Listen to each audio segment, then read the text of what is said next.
esta charla estaba necesariamente precedida por la presentación de un demo que avala todo lo que voy a decir. Lamentablemente no está con cable y la vamos a presentar esta mañana. Lo lamento muchísimo, es como vender pepitas y no tener las pepitas. ¿Cómo?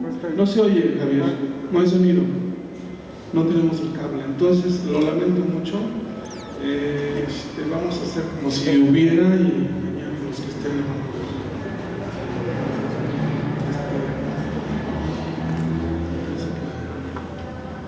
simplemente no lo tenemos, ¿no?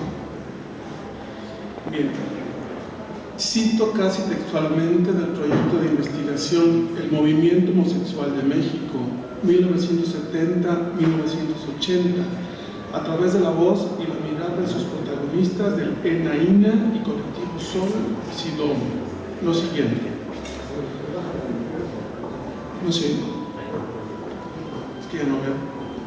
Los antecedentes del movimiento de liberación lésbico homosexual en México se encuentran en las experiencias que se dan a lo largo de los años 70, representadas en las actividades emprendidas por el Frente de Liberación Homosexual de México, un grupo de discusión liderado por Nancy Cárdenas y posteriormente por una serie de pequeñas agrupaciones organizadas de manera informal. Estos grupos de discusión abordaban de manera testimonial y vivencial cómo asumir la cuestión homosexual, cómo manejarla en la familia, en el trabajo, en la vida cotidiana, cuáles son las causas políticas y sociales de la represión o autorrepresión, cuáles son los problemas ligados a la salud, cómo vincular la cuestión política a la sexualidad, etc. El 26 de julio de 1978, por primera vez en México y Latinoamérica, los homosexuales salieron a la calle a manifestarse públicamente en una marcha política en el marco de la 20ª conmemoración de la Revolución Cubana y 10ª del inicio del movimiento estudiantil de 68. En el mismo año, a raíz de la manifestación citada, nace el Frente Homosexual de Acción Revolucionaria FAR y aparecen públicamente otras dos organizaciones, una de lesbianas, Oicabet, y otra mixta, el Grupo Lambda de Liberación Homosexual. El movimiento de tipo esencialmente urbano se desarrolló en gran medida en el Distrito Federal, luego en Guadalajara, Oaxaca y Tijuana. Entre las demandas esenciales que guiaron el movimiento estaban acabar con la idea que la homosexualidad fuera una enfermedad o un vicio, normalizar y legitimar la homosexualidad, reconocer su existencia, su ser y aceptar su estar en el mundo. Uno de los momentos culminantes del movimiento fue la segunda manifestación homosexual de 1980, la mayor hasta entonces, con unos 10,000 participantes que marchan por las calles de la Ciudad de México. La década de los 80 está marcada por la aparición de la epidemia del VIH, que se difunde muy rápidamente de manera particular entre la población gay.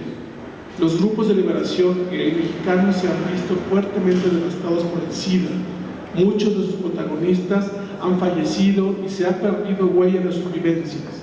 A partir de 1981 empieza el descenso de la organización homosexual, que sobreviene, entre otras causas, a consecuencia de fuertes diferencias personales y políticas entre sus líderes y facciones más representativas. La aparición y desarrollo de este movimiento en México es producto también de la existencia de un clima favorable en el ámbito internacional por el desarrollo de movimientos afines en otros países. Por otra parte, en diversos campos se desarrollaron experiencias culturales novedosas y compartidas entre las naciones. El cine, el teatro, la moda, el turismo dieron amplios espacios a la movilidad y creatividad homosexual. Sin embargo, a diferencia de lo que pasó en otros países, el movimiento no contó con el apoyo explícito y abierto de intelectuales homosexuales mexicanos reconocidos, con pocas excepciones, que en su participación lo legitimaran frente a la sociedad y expandieran la discusión teórica y política. El movimiento en México se caracterizó también por una serie de contradicciones entre gays y lesbianas, entre estos y los travestis, entre los homosexuales asumidos y los llamados de closet, por diferencias de visión política y vivencial, cuestiones de poder, hasta por intolerancia hacia el otro. Al paso del tiempo, debemos subrayar que el movimiento abrió un espacio significativo para la modernización de la sociedad mexicana, la cual, si bien aún registra importantes resistencias al cambio, es ahora más tolerante, reconoce su diversidad intrínseca y ha podido insertarse en una dinámica internacional que acepta e integra en la cultura moderna diversas manifestaciones no ortodoxas de sexualidad en campos tan diversos como el arte, el turismo, la política, el deporte y la salud, al tiempo que se revisan o renuevan leyes, códigos y ordenamientos jurídicos a favor de los derechos humanos de la comunidad homosexual. Termino la cita. Tuve la inmensa fortuna de haber participado en este movimiento a partir de 1981 dentro de las filas del grupo Lambda.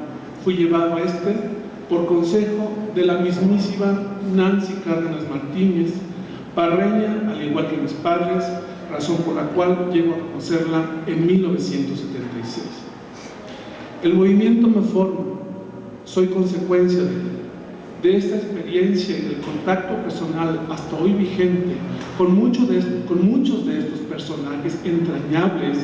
Surge en mí la necesidad y obligación de hacer al movimiento, con dedicatoria especial a la maestra Nancy Cárdenas, una película documental, todavía en proyecto, que he titulado "Y sin embargo se mueve", con el permiso de José Antonio Alcaraz y Tito Vasconcelos, que a su vez espero lo hayan tenido de Galileo Galilei, para intitular aquella memorable y desafiante puesta en escena de 1980. Y sin embargo se mueve, apuntes a la historia del movimiento de liberación lésbico homosexual de México, será un largometraje que a partir del retrato documental de 8 de sus pioneros, tratará de reconstruir la trayectoria de 1970 a 2002. Anoto de manera enfática que será más una película construida a partir de mis personajes y no un reportaje periodístico. Contaré cinematográficamente desde su lado más humano las vivencias de los retratados, qué vivieron y cómo lo sufrieron y cómo lo disfrutaron también. Y por supuesto, qué fue de ellos, dónde y cómo están hoy día. Recurro al retrato documental por considerarlo la mejor manera de acercarme y mostrar a mis personajes. De ellos necesito, más que la reconstrucción histórica y rigurosa del movimiento, sus relatos vivenciales. Tendré 2 discursos paralelos. El primero, el audio en off, con lo que ellos me cuenten cómo sucedió entonces y cómo lo hicieron. Y el segundo, las imágenes de lo que ellos hoy son y lo que hacen personal y profesionalmente. Me aparto pues del discurso tradicional. No hemos de ver en pantalla lo que nos están contando. El discurso oral nos dice cómo fue, y el visual cómo es hoy. Lamentablemente se lo estoy contando, no lo podemos ver porque no lo podemos ver hoy. Son solo 2 personajes con los cuales trabajé este demo ensayo hace ya 5 años. Podemos imaginarnos lo que será con 8 historias distintas, 8 personalidades diferentes, 8 locaciones distantes. Hubo diferencias entre ellos entonces, quizás hoy las tienen todavía. Mostrar esto para mí es muy importante, ya que todos ellos estuvieron y siguen estando en una causa común. A veces los caminos eran casi opuestos, la versión de los hechos podría tener otra óptica, así como la plataforma política de la cual partían. Cabe notar que la información estrictamente histórica la tendré en pequeños bloques con voz en off de un locutor, ilustrados con material fotográfico, periodístico y audiovisual, ubicándonos en la época correspondiente al relato de los entrevistados. Estos estarán ubicados a lo largo del film, los bloques. Otro elemento importante es la intervención de lo que llamo entrevistados invitados, que serán precisamente aquellas voces fuera de los retratados. Estos serán personajes que también participaron en esta etapa del movimiento y serán el refuerzo complemento de los otros, montados en participaciones mucho más cortas, a cuadro y en tomas cerradas. Son pues 3 elementos fundamentales que formarán este relato cinematográfico. los retratados con sus historias de entonces y sus imágenes de hoy, los entrevistados e invitados con participaciones más breves y los bloques informativos. Una película documental difícilmente puede y debe rebasar los 90 minutos. Para atender esta limitante de tiempo no puede tener más de 8, no puedo tener más, la película, más de 8 retratados. ¿Cuál es mi criterio para elegirlos? Haber tenido una participación activa e importante en esta fase del movimiento, haber estado realmente en la trinchera. Sé que hay muchos nombres todavía, imposible tenerlos a todos. Donde doy cabida a otras voces importantes también es entonces en la sección de entrevistados e invitados. No existe la obra total, no existe la película total, no es la historia del movimiento, son solo apuntes, tal y como lo anoto en el subtítulo de este documental. Apuntes a esta fase en concreto y el recuento de las consecuencias hasta el día de hoy.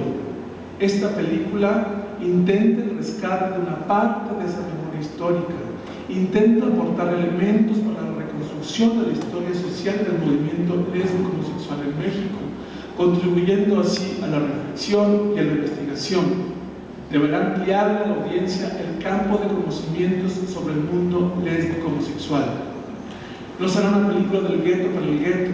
Si bien se narra desde dentro, no está pensada solo para un público de adentro, sino para el público amplio que ya está preparado para escuchar y ver la historia de estos pioneros que luchan desde hace más de 3 décadas en este movimiento de liberación, movimiento que ha abierto un espacio significativo para la modernización de la sociedad mexicana.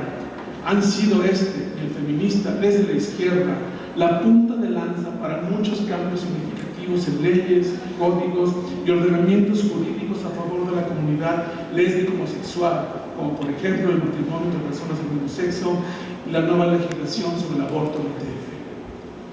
No es la primera vez que este demo ensayo se ha presentado. 2 veces he concursado ya en la convocatoria de INCIDE 2007 y 2008 para lo que ellos llaman apoyo de desarrollo de proyecto sin éxito. Solo se puede concursar 2 veces con el mismo proyecto. En otros foros se ha visto también. El apoyo que no recibí y otros compromisos familiares y profesionales me han alejado de la búsqueda de fondos para levantar esta película. Es el eterno problema, el dinero que no se tiene para producir un documental. Este proyecto de película documental es para mí, pues, un merecido homenaje a estos luchadores sociales, es la deuda personal que tengo con este movimiento de liberación lésbico homosexual mexicano. Lamentablemente no lo